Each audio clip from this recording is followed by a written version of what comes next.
Have you ever felt way more connected to somebody in a Discord server, literally thousands of miles away, than you do to your own next-door neighbor? Well, welcome to The Explainer.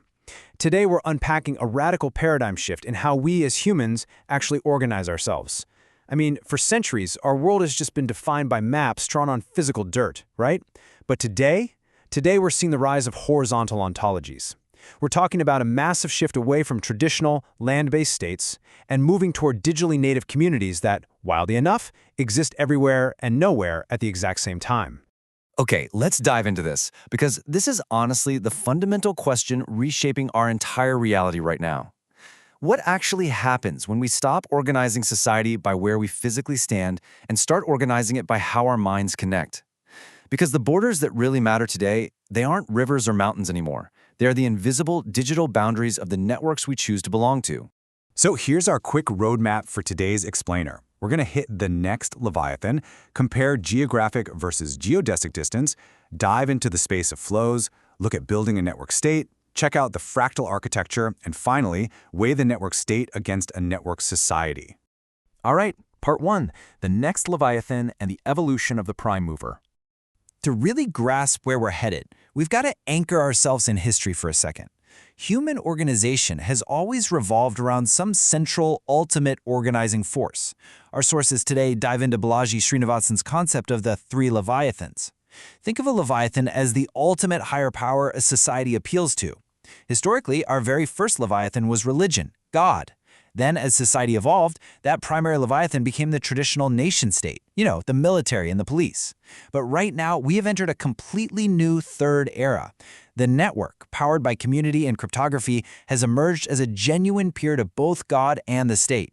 It's our new prime mechanism for social organization. Moving on to part 2, geographic versus geodesic distance, physical land versus digital people. And this right here brilliantly illustrates the dialectical core of our whole explainer today. It completely flips how we measure the distance between citizens. So, geographic distance is just the physical division of land, right? It's highly deterministic, like your physical zip code. It relies on what's called great circle distance, which is literally just measuring the actual miles between 2 points on a physical globe. But then, on the flip side, geodesic distance is the digital division of people. It's probabilistic. It relies entirely on network graph connections. Think of it kind of like a massive group chat.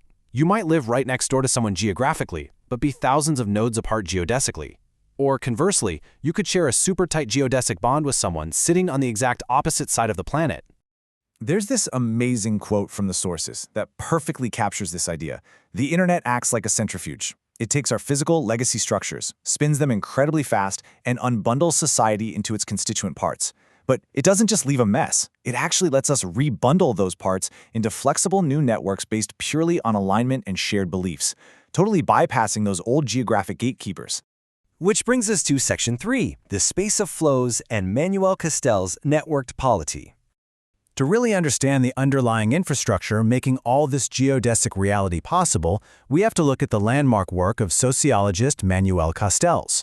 Castells contrasts 2 totally distinct environments. The old world is the space of places. It's static, it's hierarchical, and it relies on vertical, many-to-one control. Think of a traditional corporate ladder.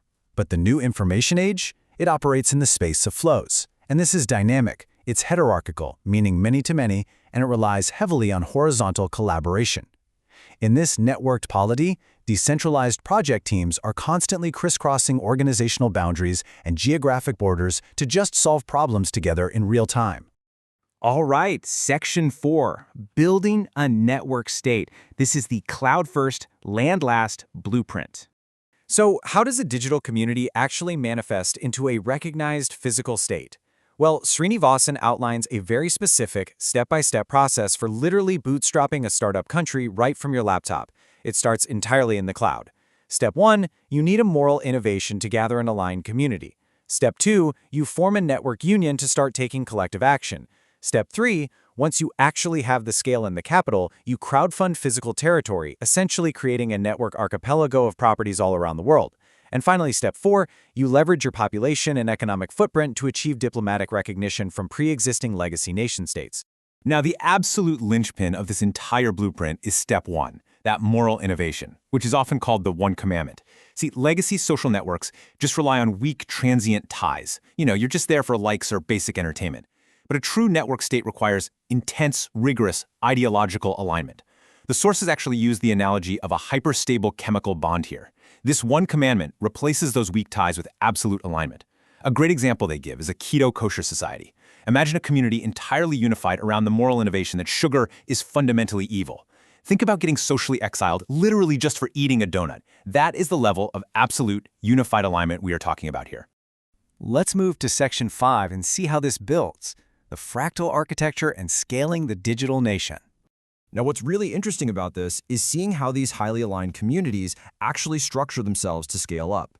Notice the complete inversion of traditional power dynamics. In a legacy nation-state, power sits way at the top of a pyramid and just flows downward. But in the federated fractal network state, that pyramid is flipped on its head. Power begins at the absolute bottom, with the individual layer. Individuals form network communities which then aggregate into network states and finally up into federations. The old Latin motto shifts from e pluribus unum to ex uno plurus, from one, many. The individual always holds the ultimate power to either fund the network or simply hit the exit. And because individuals can so easily exit, network states are going to have to constantly compete for citizens. They'll operate very much like a startup economy, and they'll be judged on two main things: vision and execution.